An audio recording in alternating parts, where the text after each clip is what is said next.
intertextualidade se refere à presença de elementos formais ou semânticos de textos já produzidos em uma nova produção textual. Em outras palavras, eles se referem a textos que apresentam integral ou parcialmente partes idênticas ou semelhantes de outros textos produzidos anteriormente. Essa intertextualidade pode ser indicada explicitamente no texto ou pode vir disfarçada pela linguagem do autor. Em todo caso, para que o sentido da relação estabelecida seja compreendida, o leitor precisa identificar as marcas intertextuais e, em alguns casos, conhecer e compreender o texto anterior. A intertextualidade é dividida em dois, a explícita e a implícita. A intertextualidade explícita é bem fácil de ser identificada por quem está lendo. Ela seria a influência de um texto sobre outro sem mostrar que está influenciando um texto, ou seja, ela apresenta semelhanças ou cópia de trechos do texto original.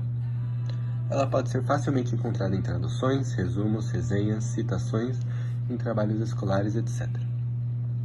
Agora eu vou ler um trecho de 2 poemas. Como exemplo, no trecho do poema 7 Fases, de Carlos Drummond de Andrade, fala assim: Quando nasci, um anjo torto desses que vivem na sombra disse: Vai, Carlos, ser goste na vida. E no trecho do poema Até o Fim, de Chico Buarque, fala assim: Quando nasci, veio um anjo safado, o chato do querubim, e decretou que estava predestinado a ser errado assim. Podemos ver que eles têm semelhanças. Bom, eu vou falar sobre a intertextualidade implícita. Ela é difícil de ser identificada pelo leitor e também ela estabelece uma relação indireta com o texto base. Ela não é fácil de se encontrar elementos do texto fonte e também para compreender ela é necessário dedução, análise e atenção do leitor. Ela também exige um conhecimento prévio do leitor sobre o conteúdo e há várias maneiras de se usar essa intertextualidade. Os mais utilizados são a paródia, a paráfrase, a epígrafe, a tradução, a alusão, a citação e a crossover. E nela não existe citação fonte, o que faz com que o leitor precise encontrar em sua memória as referências para compreender a sua presença. A paródia é um tipo de intertextualidade usada com o objetivo de retorcer o texto original através da ironia ou da crítica. Contudo, o texto-fonte não sofre alteração na sua estrutura. A paródia irá modificar apenas o conteúdo. Isso é, a estrutura do texto base é mantida, mas o conteúdo recebe uma nova roupagem. Normalmente, as paródias são usadas em programas humorísticos, músicas e cinema. Namorar pra quê? Se amarrar pra quê? Prefiro tá solteiro que eu sei que elas vão querer namorar. Vou malhar pra quê? Dieta pra quê? Se eu vejo uma coxinha, eu sei que eu vou comer. A parafrase, acho que é assim que se fala, é um discurso ou um texto que a pessoa que tá falando, ela tenta explicar com as suas próprias palavras, sem mudar o conteúdo original do texto, né? Então ela tá tentando deixar mais fácil, da gente entender o que se fala nesse texto. A parafrase é um recurso que precisa de habilidade de interpretação textual, porque para parafrasear, precisa entender a mensagem que o texto que você está tentando fazer essa parafrase, do que ele está falando. Tipos de parafrases são encontrados principalmente na literatura, mas não é só na literatura que a gente acha, a gente pode achar em qualquer obra artística, como um quadro, fotografia, esculturas. Aí agora deve estar aparecendo 3 fotos, uma da obra original, outra uma obra do museu Madame alguma coisa aqui, eu vou colocar o nome aí porque eu não sei pronunciar, em Amsterdã, e uma paródia da obra original. Eu peguei a imagem da paródia, mas só pra comparar mesmo, porque eu não fiquei responsável por falar sobre ela. Aqui a gente pode ver que a paródia tem um tom meio humorístico E crítico, porque a gente pode ver que a ideia original foi alterada, não tá igual à obra original. Mas na parafrase não tem alteração no sentido original do retrato, como você pode ver. Agora eu vou dar um exemplo de parafrase de poema. Em um trecho do poema Canção do Exílio, fala assim: nosso céu tem mais estrelas, nossas várzeas têm mais flores, nossos bosques têm mais vida, nossa vida mais amores. E um trecho do hino nacional brasileiro fala assim: do que a terra mais garrida, teus risonhos lindos campos têm mais flores, nossos bosques têm mais vida, nossa vida no teu seio mais amores. O trecho do hino nacional que eu citei agora foi escrito em 1909 pelo poeta brasileiro Joaquim Osório Duque Estrada. E o Joaquim Osório fez uma parafrase do poema que o poeta romântico Gonçalves Dias escreveu em 1983. Agora eu só vou dar mais um exemplo, que é as parafrases de provérbios. Alguns exemplos são: de depósito em depósito, a conta fica cheia de dinheiro. Isso é uma parafrase de grão em grão, a galinha enche o papo. E outro seria: a professora ajuda quem muito estuda. Isso é uma parafrase de Deus ajuda quem cedo madruga.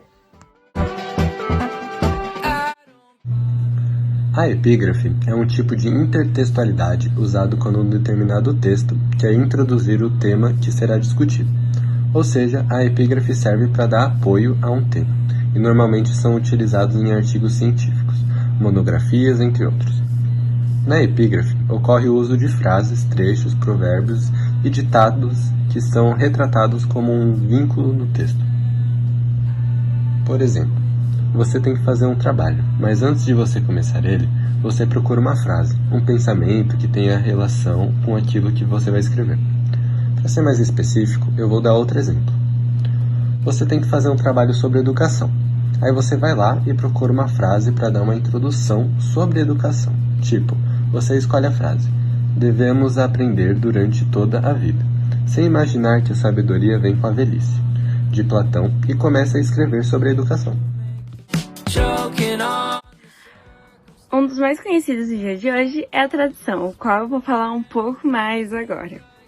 A tradução, a gente encontra ela muitos em legendas de filmes, quando nós vamos, por exemplo, ao cinema e vamos ver um filme legendado, que é a voz do ator mesmo, não de um dublador, e aparece o que o personagem está falando embaixo, no rodapé da tela. Isso é tradução. Também tem no Instagram, quando você está olhando o Explorar e aparece um vídeo com a música traduzida, né? Em livros também, quando é um livro de fora e você recebe ele em português, aconteceu uma tradução para você conseguir entender o que está escrito. E existe dois tipos de tradução. A tradução literal, que é tipo quando a gente pega a frase e a gente traduz para o modo literal. Muitas vezes, quando a gente traduz de modo literal, acaba não fazendo sentido para nós. Então aí nós usamos a segunda forma de tradução, que é quando nós traduzimos e colocamos outras palavras no lugar para fazer sentido. E isso acontece em todos os idiomas, mas no nosso caso em específico é o português.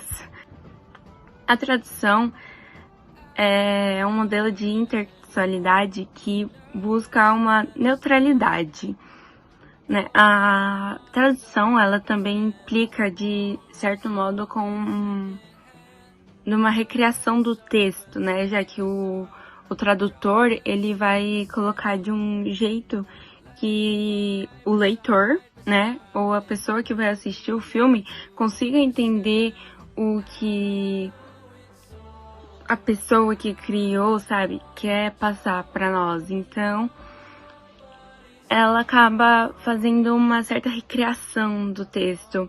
E isso acontece bastante nas obras literárias. Agora eu vou falar da citação. A citação, ela ocorre quando a transcrição literal do texto. Ou seja, é pegar aquele texto que já está pronto e copiar para o outro.